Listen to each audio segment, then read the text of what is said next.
Assalamualaikum warahmatullahi wabarakatuh. Ibu-ibu KPMPKH yang saya hormati, apa kabar ibu-ibu? Baik ya, alhamdulillah. Sudah makan ibu-ibu? Ya. Sudah ya, alhamdulillah. Jadi tadi sudah kita sampaikan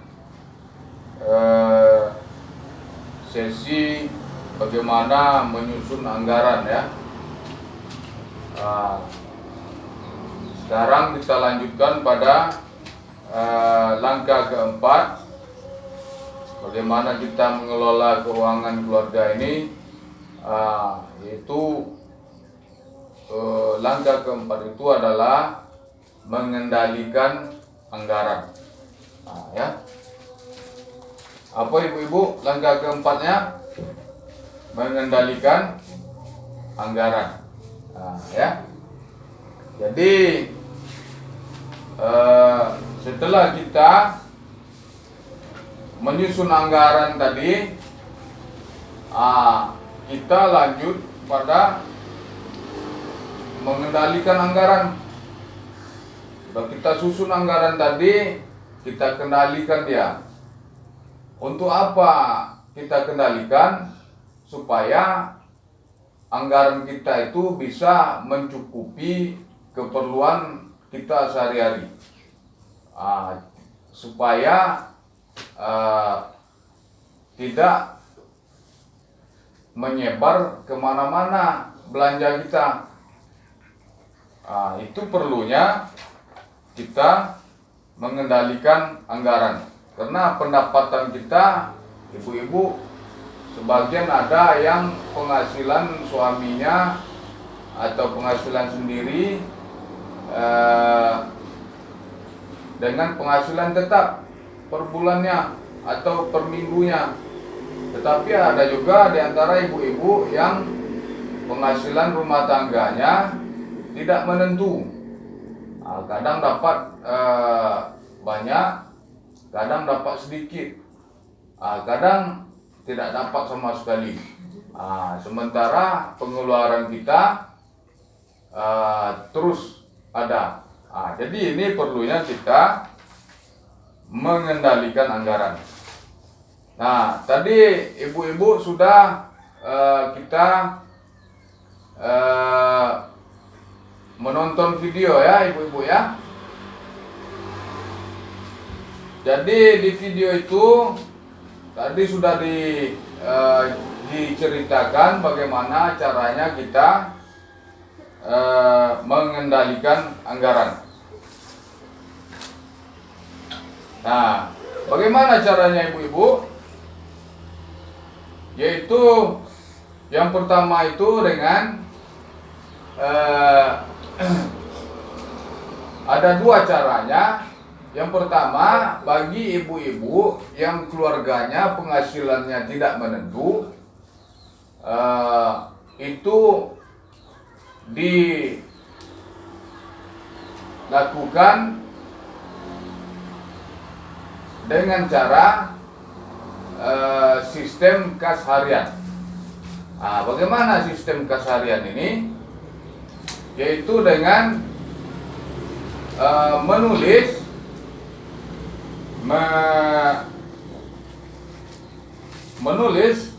berapa apa saja sumber penghasilan kita, ya, kita tulis itu di catatan kita apa saja sumber penghasilan kita. Contohnya sumber penghasilan kita seperti Ibu Imai, suami kerja apa Ibu Imai? Mencari ikan ya, nelayan. Penghasilannya tidak menentu ya. Ya. Seperti Kak Siti penghasilannya apa? Sendiri.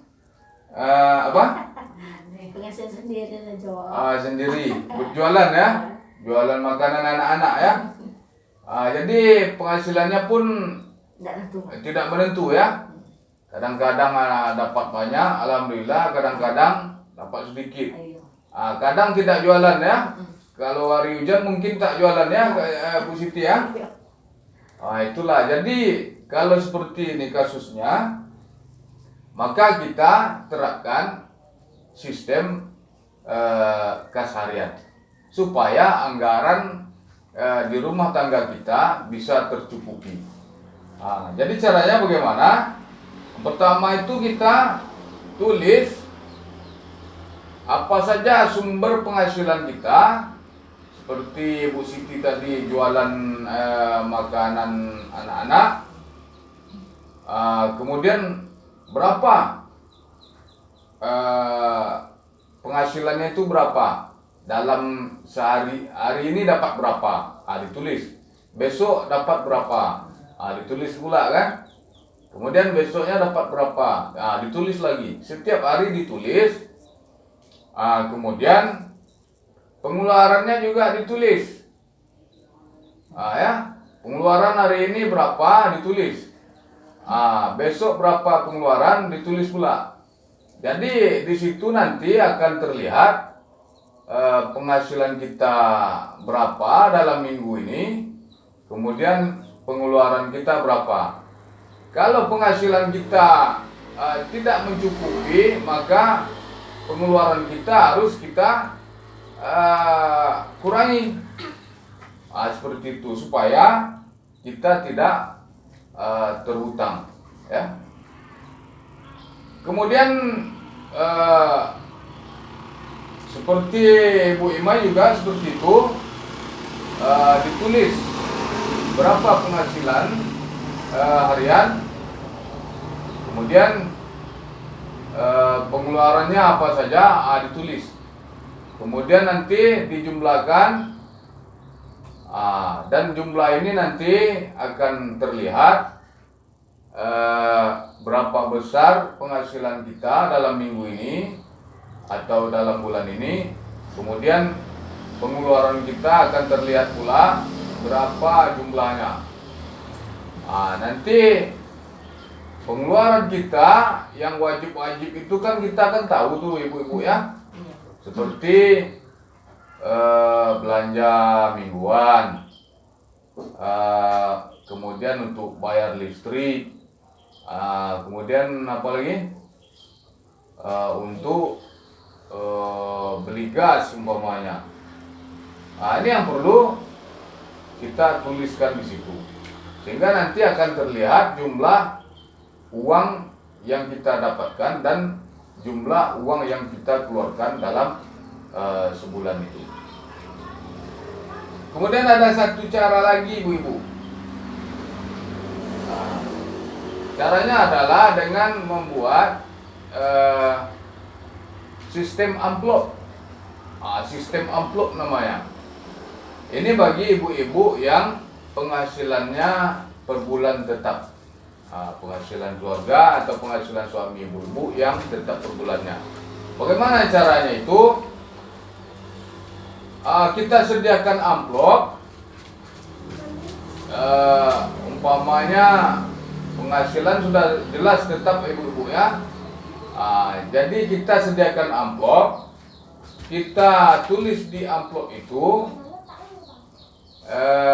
pengeluaran kita untuk apa saja. Contohnya pengeluaran untuk listrik, kita tulis di amplop kita itu. Seperti ini ya, kita tulis di amplop kita untuk listrik. Kemudian kita sisihkan ini.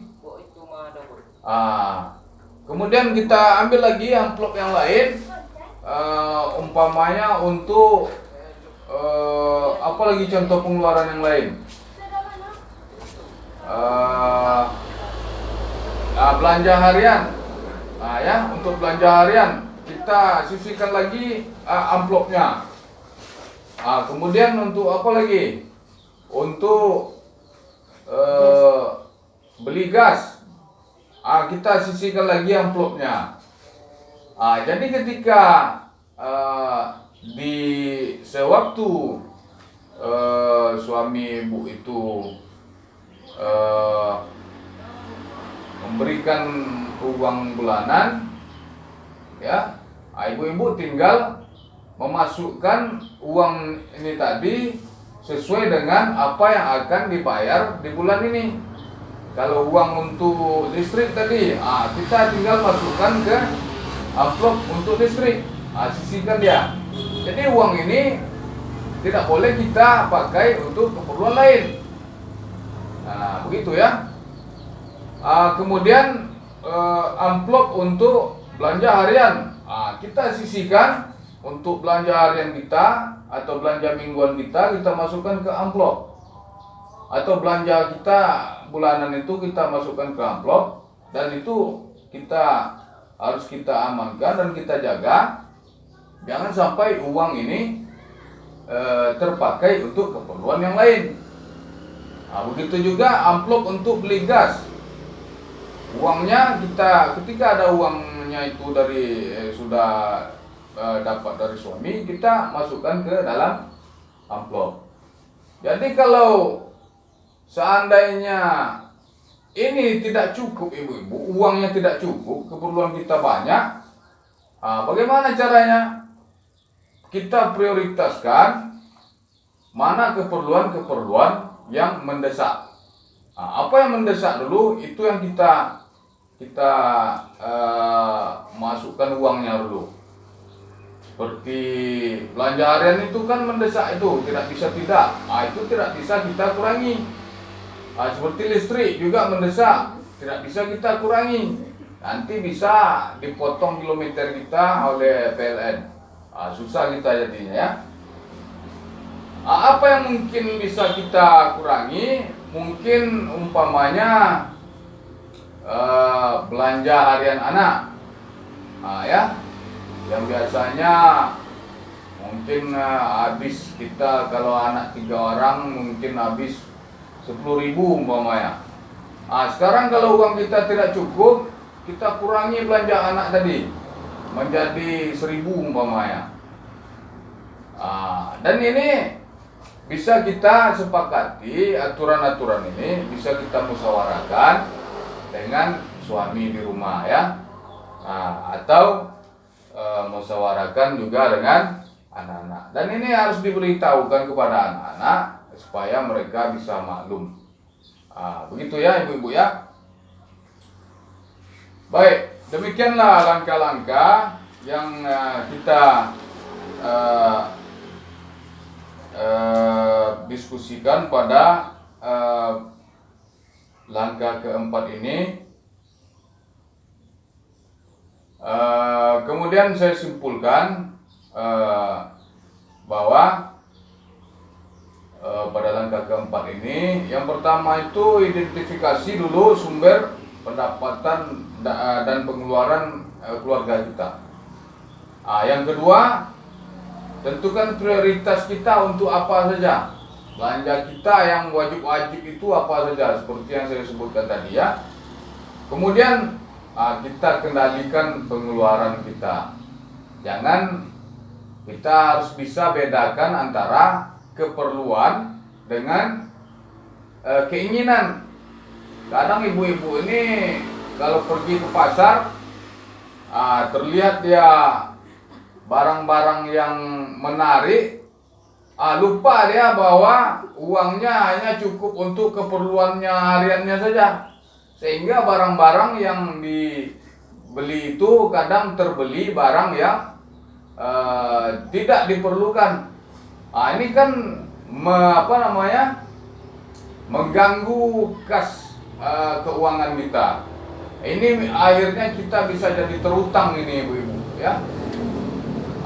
Karena kita tidak bisa mengendalikan anggaran rumah tangga kita. Begitu ya. Baik.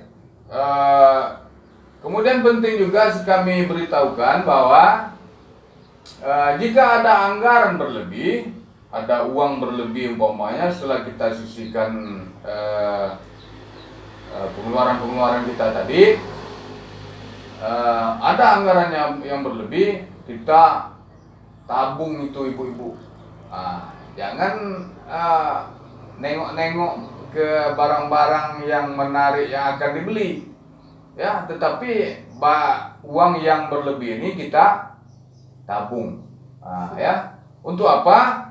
Mana tahu ada keperluan yang belum terbayarkan kita, lupa kita menulisnya tadi di kasarian, atau lupa kita masukkan ke dalam amplopnya, rupanya masih ada anggaran pengeluaran yang harus kita bayarkan. Nah, ini gunanya kita menabung uang yang tersisa tadi. Jangan dibelikan uang tersisa kepada hal-hal yang tidak kita perlukan. Nah, seperti yang saya sebutkan tadi ya, pergi ke pasar lupa, setelah sampai di pasar lupa keperluan kita apa. Karena macam-macam yang kita lihat di situ. Kadang kalau kita bawa anak ke pasar, anak-anak ini minta macam-macam karena mainan ini, mainan itu ya. Sehingga kita sulit. Kalau kita belikan itu, maka akan mengurangi anggaran keluarga kita dan akan bisa membuat kita berhutang karena penghasilan yang kita dapatkan itu terbatas. Nah, ini gunanya ya. Baik, sampai di situ saja dulu. Ibu-ibu ada pertanyaan? Paham ya? Baiklah. Ibu nampaknya sudah paham. Jangan lupa ini untuk bisa kita terapkan di rumah ya, ibu-ibu ya. Kemudian semoga dengan adanya pelajaran ini, semoga kita bisa lebih bijak mengelola atau mengendalikan anggaran rumah tangga kita.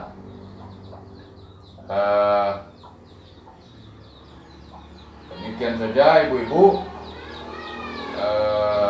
Nanti kita lanjutkan pada